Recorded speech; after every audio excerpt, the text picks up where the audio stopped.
తెలుగుదేశంలో కూడా 100కి 80% మంది బాధ్యతగానే ఉన్నారు. అడ్డదిడ్డంగా పేర్కోలేదు. నిన్న ఏదైతే సుప్రీంకోర్టు తీర్పు వచ్చిన తర్వాతన ఒక సెక్షన్ ఆఫ్ మీడియా, చదువుకున్నటువంటి అజ్ఞానులతో కూడినటువంటి మీడియా, లేదంటే గనక ప్రజల్ని మా వార్తల ద్వారా తప్పుపట్టించగలమని నమ్మేటటువంటి మీడియా తప్పించి, సోషల్ మీడియాలో కూడా ఒక 20% మంది తప్పించి 80% మంది సీన్ అర్థం చేసుకున్నారు. 17A వర్తిస్తుంది అన్నటువంటిది జస్టిస్ అనిరుద్ధ బోస్ గారు, 17A వర్తించదు అని పేలాయస్ త్రివేది గారు ఇచ్చారు తప్పించి, ఇద్దరూ కూడా రిమాండ్ను కొట్టేయలేము అని చెప్పారు.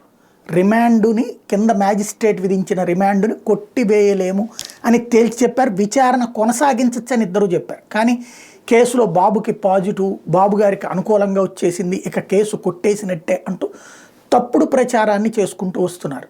త్రిసభ్య ధర్మాసనం దగ్గరికి వెళ్ళినప్పుడు శాంతం కేసును కొట్టేస్తారా, మొదటి నుంచి విచారిస్తారా, ఈ రెండింటి తర్వాత 3వ ఒపీనియన్తో యాడ్ చేస్తారా అనేది చూడాల్సి ఉంది.